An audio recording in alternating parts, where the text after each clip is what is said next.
ఇండియాలోనే #1 varicose veins hospital Avis vascular centre.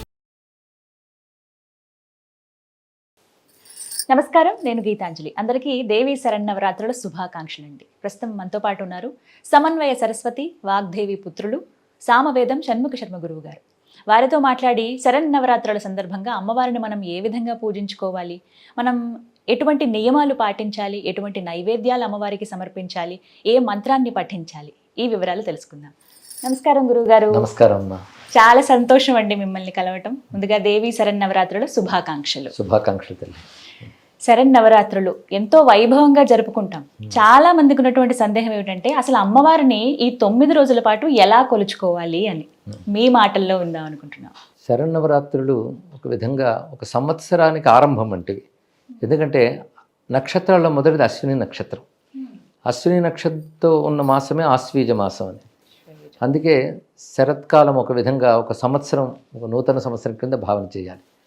మన వేదాల్లో కూడా జీవేమ శరదశతం నందామ శరదశతం అంటూ 100 శరత్తులు మనం జీవించాలి, 100 శరత్తులు మాట్లాడాలి అంట. మనం 100 వసంతాలు అంటూ ఉంటాం, 100 శరత్తులను కూడా వేదం చెప్పింది. అందుకే శరదృతువు ఒక ప్రారంభం వంటిది. ఇందులో మొదటి 9 రోజులు మనం చేసినట్లయితే సంవత్సరం అంతా ఆరాధించిన ఫలితం లభిస్తుంది. ఒక విశేషం. పైగా శరదృతువులో ఋతు మార్పుల్లో కాలంలో కొన్ని మంచి మార్పులతో పాటు విపరీత పరిణామాలు కూడా ఉంటాయి. వాటిని యమదంష్టికలు అంటారు. ఆరోగ్యపరంగా కానీ ఇంకా మరణపరంగా కానీ ఇలాంటివి హేతువులు ఎక్కువ ఉంటాయి. వాతావరణ మార్పుల్లో వీటిల్లో కొన్ని వైపరీత్యాలు ఉంటాయని వాటి నుంచి రక్షించడానికి కూడా పరాశక్తిని ఆరాధించాలి శరన్నవరాత్రులు అని చెప్తారు. అలా శరన్నవరాత్రులు ఆరాధన అనేది వేదకాలం నుంచి మనకి ఉన్నదమ్మా. అది అమ్మవారిని ఎలా అసలు పూజించాలి? ప్రధానంగా చిచ్చక్తి జగన్మాత, పరమేశ్వరుని యొక్క శక్తి చిచ్చక్తి, వారి ఉభయులకి అభేదం కనుక శక్తి ఆరాధన ఈ 9 రోజులు ప్రాధాన్యం అని చెప్తూ మనకి వేదము దాన్ని అనుసరించి ఆగమాలు కూడా చెప్తున్నాయి. అప్పటి నుంచి మనకి శక్తి ఆరాధన అనేది వచ్చింది. దేవి ఆగమాల్లో చెప్పిన ప్రకారంగా అమ్మవారి ఆరాధన అనేది వచ్చినది. అయితే ఈ 9 రోజుల్లోనండి పూజ చేసే విధానాలు చాలా వేరుగా ఉంటాయి. ముఖ్యంగా ఇళ్ళ గురించి మాట్లాడుకుంటే ఇళ్లలో చేసుకునే వాళ్ళు పూజ ఎలా అంటే పీఠం పెట్టుకుంటారు కొంతమంది. పీఠం పెట్టి చక్కగా కలశం పెట్టడం కావచ్చు. ప్రతిరోజు ఈ 9 రోజుల పాటు చేసే వాళ్ళు ఉంటారు. అసలు ఈ 9 రోజుల్లో ఎలా చేయాలనేది ఒక ప్రశ్న. మేము పీఠం పెట్టలేమండి, మాకు కలశం పెట్టడం కుదరదు, 9 రోజుల పాటు నేను చెయ్యలేను, అలాంటప్పుడు అసలు ఎలా అమ్మవారిని నేను కొలుచుకోవాలి అని అడుగుతూ ఉంటారు. ఆనవాయితీ అని ఒకటి ఉంటుంది మనకి. అంటే మన పూర్వ పరంపరల్లో ఏ విధంగా ఆరాధిస్తూ వచ్చారో దాన్ని అనుసరిస్తూ వెళ్ళడమే శ్రేష్టమని ధర్మసింధు లాంటి గ్రంథాలు కూడా మనకు తెలియజేస్తున్నాయి. అంటే మొదట పీఠం పెట్టే అలవాటు పూర్వంలో ఉంటే అది కొనసాగించవచ్చు, లేదా పీఠం పెట్టి అవన్నీ చేసే అవకాశం అందరికీ ఉండకపోవచ్చు. మన సంస్కృతిలో ఉన్న గొప్ప సౌకర్యం ఏంటంటే యథాశక్తి అని ఒక మాట ఉంది. వారి శక్తిని అనుసరించి వారు ఆరాధన చేస్తారు. పీఠం పెట్టి దీక్షగా 9 రోజులు చేసే పద్ధతులు చేయగలిగే వాళ్ళు చేస్తారు. అలాగే కొందరు యాగం చేస్తారు 9 రోజులు కూడాను. కొందరు జపము పారాయణ అంటూ ఉపాసన సంప్రదాయాలు ఉన్నారనుకోండి. శక్తి ఉపాసనల్లో ఉన్నటువంటి వారు తప్పకుండా చేసి తీరాలి. ఉపాసన సంప్రదాయంలో ఉంటే మాత్రం దీక్షగా చేస్తారు ఈ 9 రోజులు. అంటే మంత్ర జపం చేయాలి, కలశంలో ఆవాహన చేసి పూజించడం. అలా శ్రీ విద్య లాంటివి ఉంటే కలశంతో పాటు శ్రీచక్రంలో కూడా ఆరాధన చేస్తారు. ఇక సువాసిని పూజ, బాలా పూజ వీటన్నిటితో సంపూర్ణం చేస్తూ 9 రోజులు దీక్షగా చేస్తారు. అయితే అలా చేయగలిగిన వాళ్ళు, చెయ్యవలసిన వాళ్ళు అలా చేస్తే అమ్మవారి భక్తి ఉంటూ అలా చెయ్యలేము అనుకునేటువంటి వారికి సులభోపాయం ఏంటంటే ఇంట్లో ఒక ప్రతిమ కానీ పటం కానీ దేనికైనా ఉదయం కానీ సాయంత్రం కానీ వాళ్ళు ఏది వీలు కుదిరితే ఆ సమయంలో షోడశోపచార పూజ చేసుకుని అమ్మవారి నామాలు పారాయణ అవి చేసుకోవచ్చు. సావకాశంగా ఎవరి అవకాశం కొద్దీ వాళ్ళు చేసుకోవచ్చు. ఇంత చెయ్యాలి అంత చెయ్యాలని నియమం ఏమీ లేదు. వారి వారి పద్ధతులను అనుసరించి చేసుకోవచ్చు అమ్మ. అన్నిటికీ మించి స్మరణ, భక్తి ఈ 2 ప్రధానం. శరన్నవరాత్రుల్లో అమ్మవారి స్మరణ, అలాగే అమ్మవారికి సంబంధించిన శ్రవణం, పారాయణం ఏదో ఒకటి ఆ తల్లికి సంబంధించిన ఒక స్పృహతో ఈ 9 రోజులు గడిపితే అమ్మవారి కృప తప్పకుండా లభిస్తుంది. అందులోనూ శరన్నవరాత్రులు అని అంటాం కదా, రాత్రి పూటే ఎక్కువ ప్రాధాన్యత ఉంటుంది అని అంటారండి. ఎంతవరకు వాస్తవం ఇది? అంటే ఇది మనం పూజ ఏర్పాటు చేసుకునే విధానం. దాన్ని కూడా శాస్త్రాలు ఏం చెప్తుందంటే ముందు సంకల్పంలో త్రికాల పూజ, ద్వికాల పూజ నువ్వే నిర్ణయించుకుంటారు. కానీ ప్రాతకాల పూజే చాలా ప్రధానం. ప్రాతకాలమే కలశస్థాపన ఇవన్నీ చేయడం చెప్తారు. చెప్పి వాళ్ళు ఉపవాసము లేదా నక్తము, ఏకభక్తమును 3 భాగాలు చేస్తూ.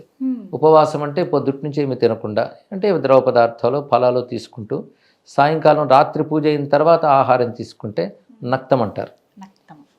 ఏకభక్తము అంటే పగలేమి తినకుండా రాత్రిపూట భోజనం చేస్తే అది మనకి రాత్రిపూట భోజనం కాదు, పగలు భోజనం చేసి రాత్రిపూట పలహారం చేస్తే ఏకభక్తం అని చెప్తారు.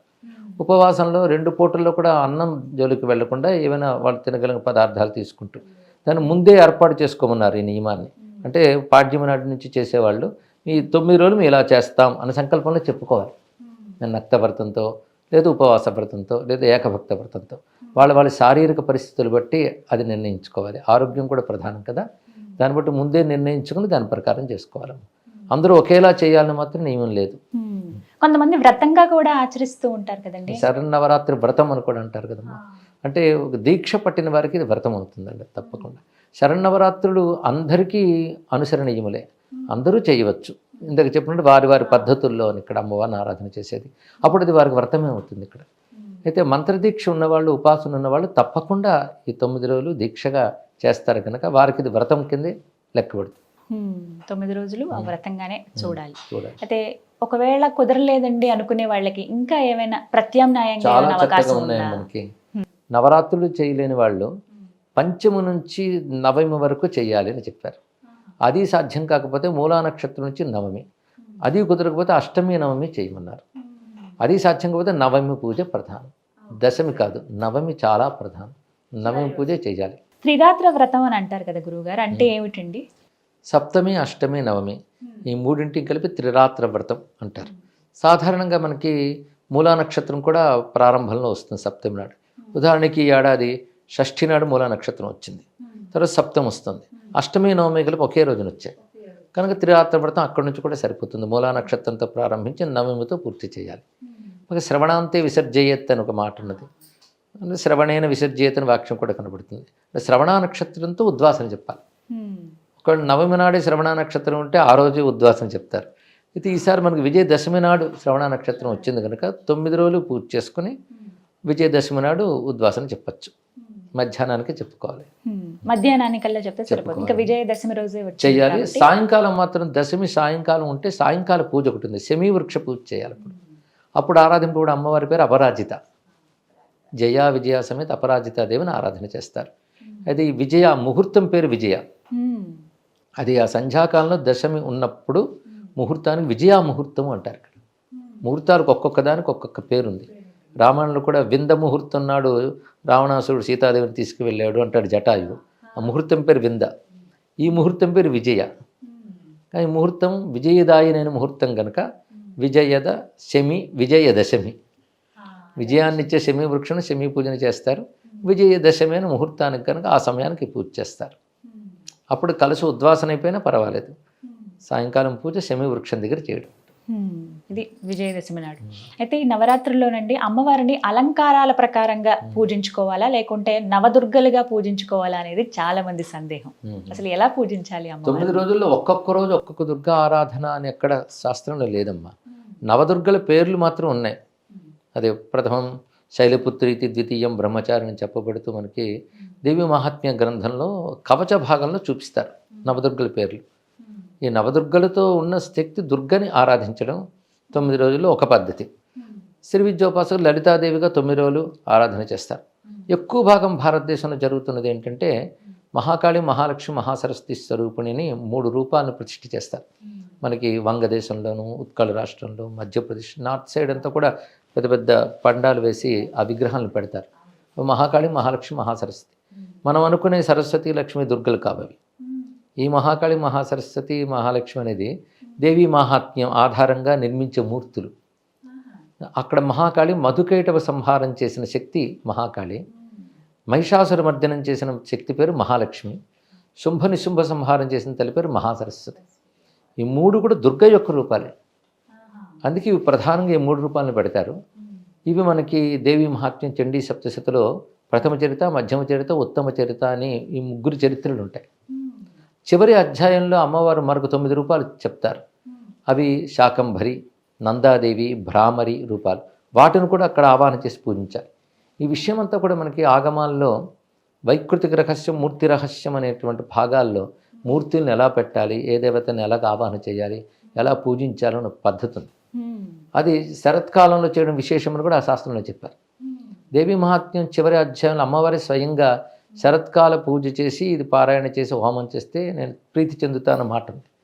దాన్ని అనుసరించే మన దేశంలో అనేక చోట్ల ఈ 3 మూర్తులను పెడతారు. ఆ క్రింద కూడా కొన్ని మూర్తులు ఉంటాయి, మనం పరిశీలించం కానీ పెడతారు. ఇది పెట్టి మళ్ళీ కలశ స్థాపన కూడా చేస్తారు. మూర్తి యందు కలశమనందు పూజ జరుగుతుంది. అదే సమయంలో బాలా పూజ, సువాసిని పూజ, వాళ్ళు కుమారి పూజ అంటారు దుర్గారాధనలో. శ్రీ విద్యలో బాలా పూజ అంటారు. ఆ కుమారి పూజ చేస్తారు, సువాసిని పూజ చేస్తారు సమయంలో. అంటే అమ్మవారిని విగ్రహంలో, ప్రతిమలో, స్త్రీమూర్తి యందు అంటే కలశంతో పాటు ఇన్ని విధాలుగా ఆరాధన చేస్తారు. అదే యంత్రారాధన వల్ల యంత్రమనందు కూడా ఆరాధన చేయడం కనబడుతుంది. ఇలాగా ఆరాధించడం మన దేశమంతా మనకు కనబడుతున్నదమ్మా. ఇది ఒక పద్ధతి. అది అలాగే శ్రీ విద్యా సంప్రదాయాలు ఉన్నటువంటి వారు కలశం పెట్టుకుని శ్రీచక్రంతో పాటు ఆరాధన చేస్తారు. వాళ్ళు సువాసిని లలితాదేవిగా భావిస్తారు. ఇక కుమారి బాలా త్రిపుర సుందరిగా ఆరాధింపబడుతుంటుంది. ఇదొక పద్ధతి. ఇక అలంకారాలు అంటారా, అది మనకి శాస్త్రాల్లో చెప్పబడలేదు. ఈరోజు ఈ రూపం అనే వర్ణన ఎక్కడా లేదమ్మా. అంటే ఖచ్చితంగా లేదు. మొత్తం మీద పరాశక్తిని ఆరాధించడం ప్రధానం. అది దుర్గా రూపం కావచ్చు, లలిత కావచ్చు, అన్నీ కలిపి ఒకే అమ్మవారు. ఇన్ని రూపాలు ఆ తల్లివే, ఆ జగన్మాత, ఆవిడని ఆరాధించడం అని. అయితే ఈ అలంకారాల పద్ధతి ఎక్కడొచ్చాయంటే ఆలయాలు బట్టి వచ్చింది. ఉదాహరణ మన విజయవాడలో కనకదుర్గ అమ్మవారు, అక్కడ అనూచానంగా మనకి 9 రోజులు ఒక్కొక్క అలంకారం వేస్తారు. 10వ రోజు కూడా రాజరాజేశ్వరి రూపం ఉంటుంది. ఇలాగా అక్కడ చేస్తారు కనుక తెలుగునాట అందరూ కూడా వాటిని అనుసరించి ఆ రోజును పూజించాలి అని పూజిస్తూ ఉంటారు. అలాగే భద్రకాళి ఆలయం ఉంది మనకి తెలంగాణలో, అక్కడ మళ్ళీ వేరే రకాల అలంకారాలు ఉంటాయి వరంగల్లో. అది మంచి పద్ధతి. ఇది ఆలయాల్లో అది చూపించడం చాలా మంచిదే. ఇందులో మరొక భావం ఉంది. ఒకే దేవతకి రోజుకో రూపం వేస్తున్నాం అంటే అర్థం ఏంటి, ఇన్ని రూపాలు ఒకే తల్లి ధరించిందని ఒక అద్భుతమైన భావం మనకి కలుగజేస్తున్నారు. తద్వారా ఆ మూర్తులను కూడా మనం ఉపాసించడం జరుగుతుంది. కానీ మన ఇళ్లలో అలా చేసుకోవాలని అక్కడే లేదు. ఇక నవదుర్గల్ని విడివిడిగా పూజించడం అనేది లేదు. కొన్ని సంప్రదాయాల్లో ఒక్కొక్క రోజు ఒక్కొక్క దుర్గని స్మరించడం జరుగుతుంటుంది. నవదుర్గలకి నవరాత్రులకి సంబంధం చూపిస్తారు, కానీ అటువంటి సంబంధం ఎక్కడ కనబడదు. అయితే నవదుర్గా స్మరణ మాత్రం దేవి ఆరాధనలో ప్రతిరోజు ఉంది. ఈ 9 రోజుల్లోనూ శైలపుత్రి మొదలుకొని చివరికి సిద్ధిదా ప్రోక్త వరకు కూడా 9 దుర్గల స్మరణ మనకు కనబడుతుంది. కానీ ఒక్కొక్క రోజు ఒక్కొక్క దుర్గకి అని మాత్రం ఎక్కడ కనబడుతుంది. ఎలా కొలిచినా ఏదైనా అమ్మే, చివరికి అమ్మవారికి అంటారు. వారి శక్తి అనుసారం, వారి శ్రద్ధానుసారం హాయిగా కొలుచుకోవచ్చు. ఇది పూజించే క్రమంలోనండి ఇంటి దగ్గర అసలు ఏమేమి మంత్రాలు, శ్లోకాలు పఠించాలి అనేది. ఎందుకంటే ప్రతిసారి అయ్యగారు ఎవరు అందుబాటులో ఉండరు, ఒక్కళ్ళే చక్కగా పూజ చేసుకుంటారు. ఒకళ్ళు 4-5 కలిసి చేసుకున్నా ఏ మంత్రాలు పఠించాలి, దేవి స్తుతి చదవాలా, ఖడ్గమాల చదవాలా, లక్ష్మీ అష్టోత్తరం చదవాలా, లేకపోతే దుర్గాదేవి అష్టోత్తరం చదవాలి, ఇలా చాలా మందికి ఒక సందేహం అండి. వివరించండి గురుగారు. చాలా బాగుంది. సాధారణంగా మంత్రాలు, వాటికి సంబంధించిన కవచాలు, వీటి జోలికి మాత్రం ఉపదేశం లేకుండా వెళ్ళకూడదమ్మా. మంత్ర సంబంధమైనవి ఏవి చేసినా మంత్రోపదేశం ఉంటేనే చేయాలి. అవి లేకుండా బీజాక్షరాలు ఇవన్నీ చేసేరాదు. స్తోత్రాలు మాత్రం మనకి ఋషులు అందరి కోసం అనుకూలంగా చాలా ఇచ్చారు. అది వాళ్ళ ఇచ్ఛానుసారం చేసుకోవచ్చు. లక్ష్మీ అష్టోత్తర శతనామం ఉంది, సరస్వతీదేవి ఉంది, గౌరీ ఉంది, 3 కలిపి చేసుకోవచ్చు. ఇక 9 రోజులు ఉన్నా కనుక ఒక్కొక్క రోజు వాళ్ళు ఎంపిక చేసుకోవచ్చు, చేసుకుని కూడా ఆరాధన చేసుకోవచ్చు. ఇక సహస్రనామ స్తోత్రాలు చాలా ఉన్నాయి, చేసుకోవచ్చు. ఈ ఖడ్గమాలు లాంటివి అంటారు, అవి శ్రీ విద్యకి అంగములు. అవి ఆ మంత్రం ఉన్నప్పుడు ఖడ్గమాలు చేసుకోవచ్చు, లేనప్పుడు ఖడ్గమాల వదుల అవసరం కూడా లేదు. సహస్రనామ స్తోత్రాలు చేసుకోవచ్చు. అలాగే దేవీ మహాత్మ్యం ఏదైతే చండీ సప్తశతిని ప్రసిద్ధి చెంది ఉందో దానికి అర్గళ, కీలకము, కవచం అనుకున్న అంగములు తంత్రశాస్త్రం బట్టి వచ్చాయి. అది ఆ ఉపదేశం ఉన్న వాళ్ళు చేయొచ్చు. ఉపదేశం లేని వాళ్ళు దేవీ మహాత్మ్యంలో అద్భుతమైన స్తోత్రాలు ఉన్నాయి. పైగా అమ్మవారిని తలంచుకుంటే ఆనందం కలిగేటంత మంచి స్తోత్రాలు ఉన్నాయి. భక్తి ఉంటే చాలు, ఆ భక్తితో ఆ స్తోత్రాలు చదువుకోవచ్చు. 13 అధ్యాయాల గ్రంథం అది. అందులో 4 అధ్యాయాల్లో అమ్మవారి స్తోత్రాలు ఉంటాయి. 1వ అధ్యాయం, 4వ అధ్యాయం, 5వ అధ్యాయం, 11వ అధ్యాయం. ఈ మొత్తం ఈ 4 అధ్యాయాల్లో అద్భుతమైన స్తోత్రాలు ఉంటాయి. వీటిని అధ్యాయ చతుష్టయం అంటారు, స్తోత్ర చతుష్టయం అనుకుంటుంటారు. ఇది అందరూ చదువుకోవచ్చు చక్కగా. ప్రతివారు దీన్ని దీక్షగా చేస్తే మొత్తం సప్తశతి పారాయణ చేసినంత ఫలితం కూడా లభిస్తుంది. ఈ 4 చేసుకుంటున్నాం. దానికి పెద్ద ఉపదేశాలు, దీక్షలు ఇవేం అక్కర్లేదు. భక్తిగా మనకు తెలిసిన శుచి పాటిస్తూ అమ్మవారి నామస్మరణ చేసుకొని చక్కగా ఆరాధన చేసుకోవచ్చు. అమ్మ నామమే మహామంత్రం. శ్రీ దుర్గాయే నమః అనుకోవచ్చు, శ్రీ మహాలక్ష్మి నమః. అంటే ఇలా ఇవేవి చదవలేని వాళ్ళకి సులువుగా ఏదన్నా మంత్రం చెప్పండి గురుగారు. సులభమైతే మొత్తం మనకి దేవి భాగవతంలో ప్రథమ శ్లోకం ఉంటుంది. అది 3 పాదములు ఉంటాయి. దానికి ఒక్కొక్క పాదానికి 8 అక్షరాలు, 24 అక్షరాలు మహామంత్రం. గాయత్రి స్వరూపం. వేద గాయత్రికి అయితే కొన్ని నియమాలు, కొన్ని సంస్కారాలు అవసరం. మళ్ళీ వేదం గాయత్రులు ఏ భావం ఉందో ఆ భావాన్ని తీసుకుని వ్యాస మహర్షి మనకి దేవి భాగవతాన్ని అందించారు. అందులో అసలు అమ్మవారి యొక్క సంపూర్ణ స్వరూపం కూడా ఆవిష్కరింపబడి ఉంటుంది. అది సర్వ చైతన్య రూపాం తాం ఆద్యాం విద్యాంచ ధీమహి బుద్ధిం యా నహ ప్రచోదయాత్. ఇది మంత్రం. ఇది అందరూ హాయిగా జపించదగ్గ గాయత్రి. పైగా భావం స్పష్టంగా ఎదురు కనబడుతుంది. అమ్మవారు అంటే ఏమిటనేది మొదటి వాక్యంలో మంచి నిర్వచనం ఇచ్చారు. సర్వ చైతన్య రూపాం అంటే సర్వ చైతన్యం, అన్నిటిలో చైతన్య స్వరూపముగా ఉన్నది ఎవరో అదే అమ్మవారు. ఒక్క మాటలో అద్భుతంగా చెప్పారు. అటువంటి తాం అంటే నిన్ను, సర్వ చైతన్య రూపిణైనటువంటి అమ్మవారిని తాం. ఆద్యాం విద్యాం, ఆద్యాం అంటే సృష్టికి ముందే ఉన్నటువంటి తల్లి, విద్య అంటే జ్ఞానస్వరూపిణిగా ఉన్నటువంటి తల్లిని ధీమహి అంటే ధ్యానిస్తున్నాను, ఉపాసిస్తున్నాను, ఆరాధిస్తున్నాను అర్థం. ఇందాక చెప్పినట్టు యజ్ఞం చేసినా, యాగం చేసినా, మంత్రం చేసినా, జపం చేసినా బుద్ధిని అమ్మవారితో అనుసంధానం చేయడమే ప్రధానం. బుద్ధిని అక్కడ తల్లితో అనుబంధం ఏర్పరచడమే ధీమహి అన్నమాట. అది అర్చన కావచ్చు, ధ్యానం కావచ్చు, ఉపాసన కావచ్చు. అది అక్కడ చెప్పేది ఆద్యాం విద్యాంచ ధీమహి. ఆ తల్లి బుద్ధిం యా నహ ప్రచోదయాత్, మా యొక్క బుద్ధుల్ని ప్రేరేపించుతున్న తల్లి అని అర్థం. కనుక ఎవరైతే సర్వ చైతన్య రూపంగా ఉన్నదో అందరిలో ఉంది తల్లి. ఉండి చేస్తున్న పని ఏమిటంటే బుద్ధుల్ని ప్రేరేపించే తల్లి. అదే గాయత్రి మంత్రంలో ధియో యోన ప్రచోదయాత్, అదే ఇక్కడ బుద్ధిం యానహ ప్రచోదయాత్. ఈ చెప్పడంలో విశేషం ఏంటంటే బుద్ధుల్ని ప్రేరేపించేది ఈశ్వర శక్తి. ఇది ఒక యూనివర్సల్ డెఫినిషన్. భగవంతుడు అంటే ఏమిటి, భగవతి అంటే ఏమిటి అనే మాటకు అద్భుతమైన నిర్వచనం చెప్పారు ఇక్కడ. సర్వ చైతన్య రూపిణైన తల్లి సృష్టి కంటే ముందు ఉన్నటువంటిది, జ్ఞానరూపిణైనటువంటిది. అది సర్వబుద్ధుల్ని ప్రేరేపించే తల్లి. ఎవరి బుద్ధిని నహ ప్రచోదయాత్, మా బుద్ధిని ప్రేరేపించే తల్లి అన్నారు. మా అంటే సర్వజీవుల యొక్క అని ఇక్కడ అర్థం చెప్పుకోవాలి. అయితే అందరినీ వారి కర్మలను అనుసరించే భగవంతుడు ప్రేరేపిస్తాడు, కానీ ఆశ్రయించిన వాళ్ళని తన కరుణ కొద్దీ ప్రేరేపిస్తాడు. ఇక్కడ ప్రేరేపిస్తాడు అన్న ప్రేరేపిస్తున్నది అన్న భేదం లేదు. అందుకే ఆ పరాశక్తి ఆశ్రయించిన భక్తుడికి ధర్మం వైపు, జ్ఞానం వైపు ప్రేరేపిస్తుంది. అంటే సద్బుద్ధిని ప్రదానం చేయుగాక అని దీని యొక్క భావం. ఎంత గొప్ప కోరిక! బుద్ధిని బాగు చేయమని భగవంతుని అడగడం కంటే ఇంకే కోరిక లేదు. అందుకే ఇది ఒక సమగ్రమైనటువంటి ప్రార్థన. సర్వ చైతన్య రూపాం తాం ఆద్యాం విద్యాంచ ధీమహి బుద్ధిం యా నహ ప్రచోదయాత్. ఇది మొత్తం దేవి భాగవత సారవాక్యం అని అంటాడు వ్యాసుడు. దీని యొక్క వ్యాఖ్యానమే దేవి భాగవతం అనుకోవచ్చు. అసలు ఇందులోనే భగవంతుడు అంటే ఏమిటో చెప్పారు. మన సనాతన ధర్మంలో నిజానికి అమ్మవారని, అయ్యవారిని అంటాం, కానీ ఉన్నది ఒకటే పరాశక్తి లేదా పరమేశ్వరుడు, పరమాత్మ. పుంరూపం వా స్మరేత్ దేవీం స్త్రీ రూపం వా విచింతయేత్ అథవా నిష్కళాన్ ధ్యాయేత్ సచ్చిదానంద లక్షణ అని ఒక శ్లోకం ఉంది మనకి దేవీ పురాణంలోని. ఇది అంటే పురుష రూపంలో ఆరాధించిన, స్త్రీ రూపంలో ఆరాధించిన, ఏ రూపం లేకుండా ఆరాధించిన సత్, చిత్, ఆనందము, ఈ మూడే పరతత్వం. సత్ అంటే ఎప్పుడు ఉండేది, చిత్ అంటే చైతన్య స్వరూపిణి, మూడవది ఆనందం. ఈ మూడు విడివిడి లక్షణాలు కాదు, మూడు కలిసిన తత్వమే పరతత్వం. అటువంటి ఆ పరతత్వాన్ని స్త్రీ రూపంగా ఉపాసిస్తే శాక్తేయం అవుతుంది, పునరూపంలో ఉపాసిస్తే శైవం కావచ్చు, వైష్ణవం కావచ్చు. ఏదైనా శాక్తేయ ఉపాసన చాలా విశేషం. ఎందుకంటే ఏ రూపం లేనటువంటి శక్తిని మనం అమ్మ అని పిలుస్తున్నాం. అమ్మ అనే భావం చాలా గొప్పది. అంటే పుత్రుడు అర్హుడా కాడా అని చూడదు తల్లి, పుత్రుడిని చూసి అనుగ్రహిస్తుంది. అలాగే మన అర్హతలు కూడా గణించకుండా అనుగ్రహించే శక్తి అని ఆ మాతృభావంలో ఉన్నది. అదే భారతీయ సంస్కృతిలో గొప్పతనం ఏంటంటే పరమాత్మని మాతృ రూపంలో, జగన్మాతృ రూపంలో కొలుచుకుంటున్నాం. మాత అంటే కారణమైనది, రక్షకమైనది, పోషకమైనది.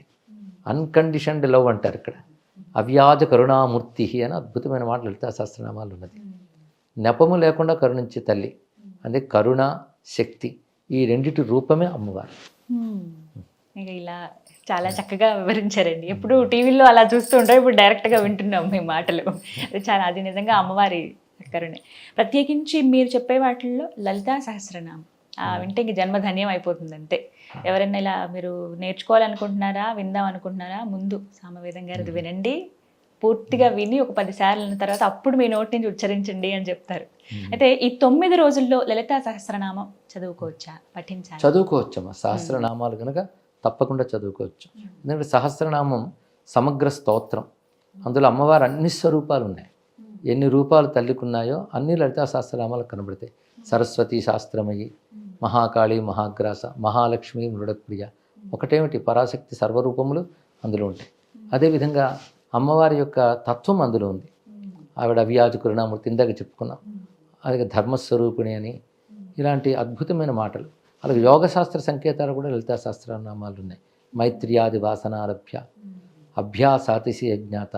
ఇది కొంచెం ఆలోచిస్తే మనకు బోధ కూడా అందులో కనబడుతుంది. అంటే మైత్రి, కరుణ, ముదిత, ఉపేక్ష లాంటి మంచి మానవీయ గుణాలు ఉంటేనే అమ్మవారి అనుగ్రహం లభిస్తుంది. అభ్యాస అతిశయ జ్ఞాత అంటే ఎక్కువ అభ్యాసం చేస్తే లభిస్తుంది. అభ్యాసం లేని ఊరికని కబుర్ల వల్ల ప్రయోజనం ఉంది. సాధన చక్కగా చేసిన వాళ్ళకి లభించే తల్లి అని. అలాగే ధ్యానగమ్య, జ్ఞానగమ్య, వీటిలో ధ్యానము జ్ఞానము అవసరము అనే విషయం కూడా ఉంది. అలాగే వేదాంత శాస్త్ర రహస్యాలు చాలా ఉన్నాయి. ఎందుకంటే యోగశాస్త్ర రహస్యాలు, వేదాంత శాస్త్ర రహస్యాలు, మంత్రశాస్త్ర రహస్యాలు, అమ్మవారి యొక్క మహిమ, ఇన్ని ఒక్క స్తోత్రంలో అద్భుతంగా సమకూర్చారు. అందుకే దానికి అంత ఉత్కృష్ట స్థానం ఉంది.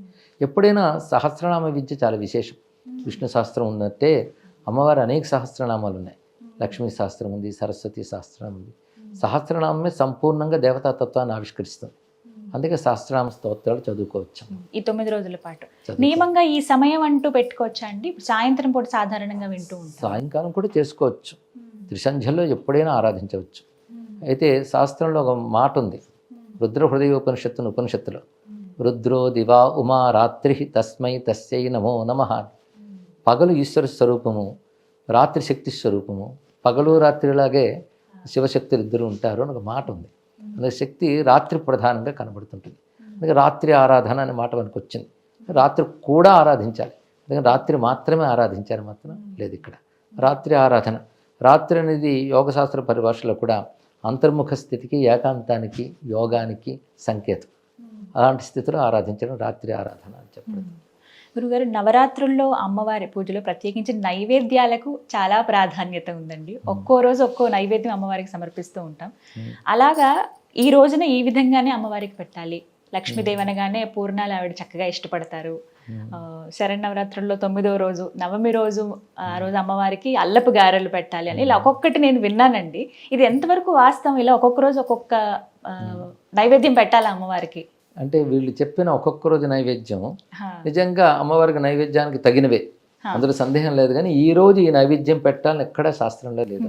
అంటే అమ్మో వేరేది వండకూడదేమో అనే భావనలో చాలా మంది ఉండిపోయారండి. అది వారికి వారు కల్పన చేసుకున్నారు అంతవరకే, అంతకు తప్ప ఈ రోజు ఈ నైవేద్యం లేదు.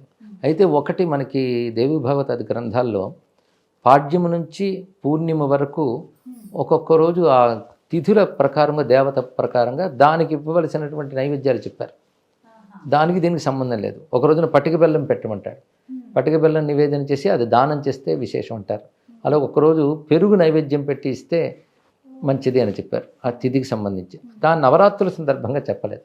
మామూలుగా పాడ్యము నుంచి పూర్ణిమ వరకు నైవేద్యాలు. అది వండిన పదార్థాల కంటే అందులో వండనివి కూడా ఉన్నాయి. పళ్ళు, పెరుగు, పటిక బెల్లం లాంటివి కూడా చెప్పారు. కానీ ఈరోజు ఈ నైవేద్యం పెట్టాలని మాత్రం ఎక్కడ నియమం లేదమ్మా. అది ఇప్పుడు ఇందులో 9 రోజుల్లో చెప్పే ప్రతి ఆహార పదార్థం అమ్మవారి ఏ రూపానికైనా ప్రీతిపాత్రమైనవి, అన్ని సాత్వికమైనవి అన్నీ కూడా. పాలతో చేసేవి. అయితే మనకి లలితా సహస్రనామాల్లో పాయసాన్న ప్రియ, ముద్గౌదనాసక్త చిత్త, గుడాన్న ప్రీత మానస ఇవి కనబడతాయి. అవి మనలో ఉన్న షట్చక్రాలకి ఒక్కొక్కరు అధిష్టాన దేవతకు ఉంటారు. వారికి ప్రీతిపాత్రమైన ఆహారంగా చెప్పారు. అంటే మొత్తం అన్ని అమ్మవారికి ప్రీతిపాత్రమే. సర్వోదన ప్రీత చిత్త అన్నారు కదా, అన్ని ఆహారముల పట్ల ప్రీతి కలిగిన చిత్తము కలదని అర్థం ఇక్కడ. అందుకే ఇవి నియమాలుగా చెప్పారే తప్ప అయ్యో అది చేయలేకపోయామో, చేయకపోతే ఏమవుతుందని మాత్రం అనుకోనక్కర్లేదా.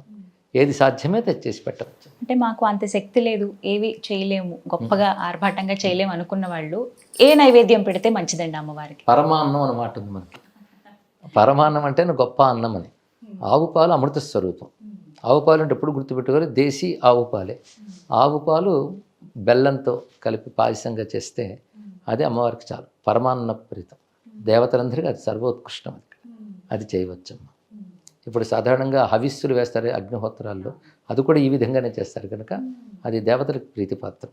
అది చేసినా చాలు.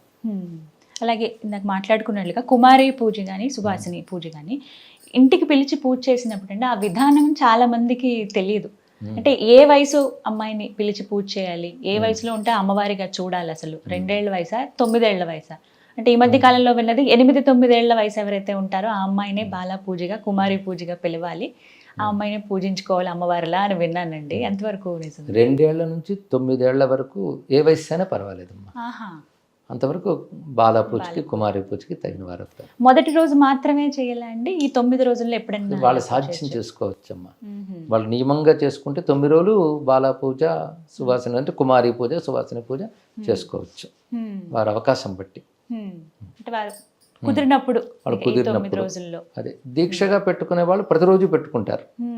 ఒక బాలని ఒక సువాసిని పూజించుకుంటారు. వాళ్ళకి షోడశోపచారములు చేసి వారు భోజనం పెట్టి పంపించడం అనేది. ఈ 9 రోజుల్లో అసలు ఇంట్లో కుదరదండి మాకు అనుకున్న వాళ్ళు ఆలయానికి వెళ్ళి పూజ చేసుకోవచ్చా? చేసుకోవచ్చమ్మా. వాళ్ళకి ఇంట్లో కుదిరిన వాళ్ళు ఆలయానికి చేసుకోవచ్చు. ఇంట్లో స్తోత్రం ఏదో చదువుకుని కనీసం 2 పూట్ల దీపం పెట్టుకుని ఏదో ఒక నైవేద్యం పెట్టుకుని ఆలయానికి వెళ్ళవచ్చు.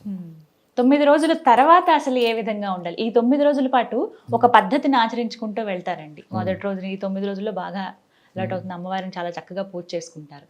10వ రోజు ఆ తర్వాత నుంచి అసలు జీవితం అనేది ఎలా ఉండాలి, ఏం నేర్చుకోవాలి శరన్నవరాత్రి నుంచి? శరన్నవరాత్రి నుంచి ప్రధానంగా శరన్నవరాత్రుల ఉద్దేశం ఏంటంటే మనలో ఉన్నటువంటి తామస రాజస ప్రవృత్తులు తగ్గి సాత్విక ప్రవృత్తి పెరగాలి.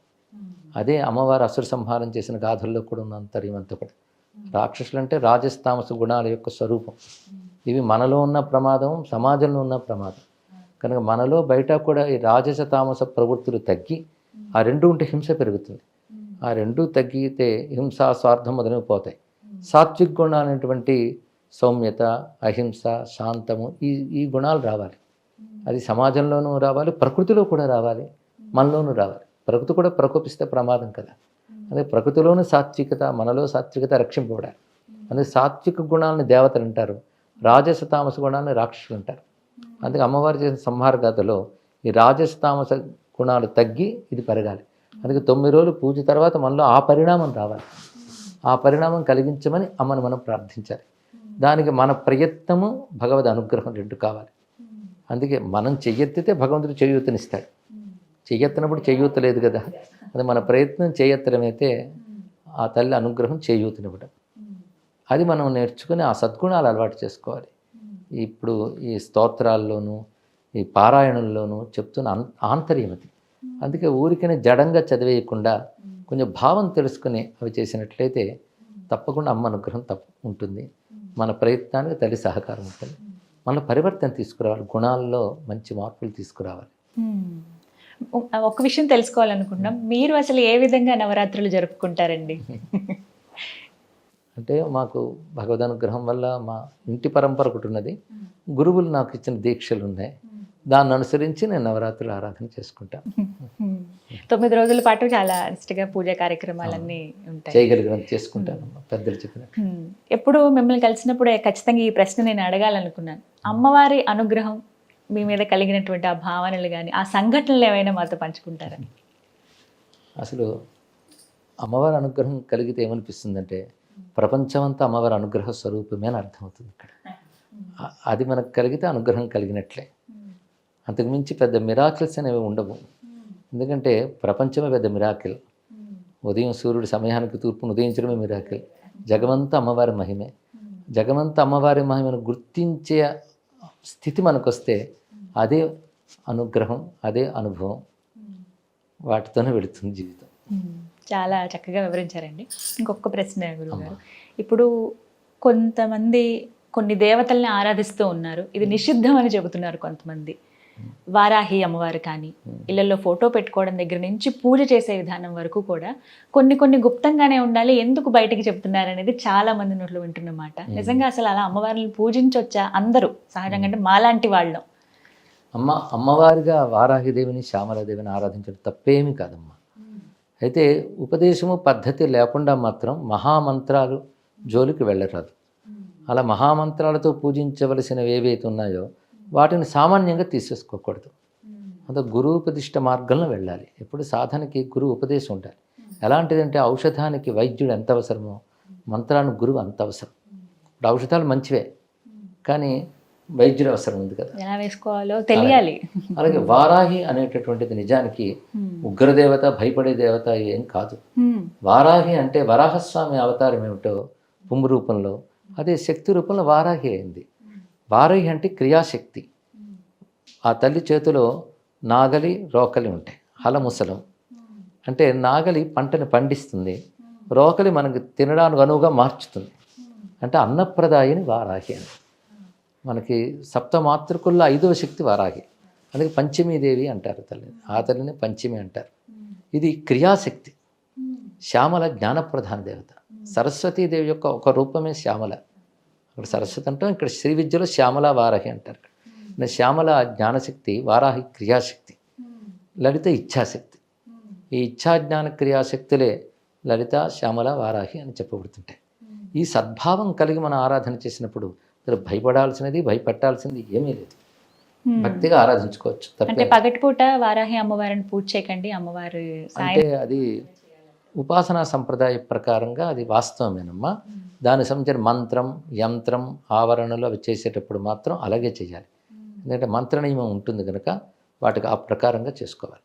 కానీ దేవిగా, తల్లిగా ఒక నమస్కారం చేసుకోవడానికి మాత్రం ఏ సమయమైనా పర్వాలేదు, ఎప్పుడైనా పర్వాలేదు అంట. ఇళ్ళల్లో ఫోటో పెట్టుకోవచ్చా అండి? అయ్యో తప్పకుండా పెట్టుకోవచ్చు. శ్వేతవర్ణంలో ఉన్నటువంటి వారాహి అమ్మవారినే పూజించాలి అంటే అలాగే ఫోటో పెట్టుకోవాలని విన్నామండి, నిజమేనా? అలాంటివి ఏమీ లేవు. అలా ఉండదు. ఎన్ని అపోహలో గురువుగారు, అంటే అన్ని విని ఏది నిజమో ఏది అబద్ధమో ఏది కల్పితమో అర్థం కాదు. అంటే కొన్ని శాస్త్ర నియమాలు ఉండడం మాట వాస్తవమే, కానీ కొన్ని జాగ్రత్తలు అవసరమే, కానీ మరి అంత భయపడిపోవాల్సినంత ఏమీ లేవమ్మా. అదే ఎప్పుడైనా మంత్రం, ఉపదేశం, పద్ధతి లేకుండా మాత్రం వాటి జోలికి వెళ్ళకూడదు.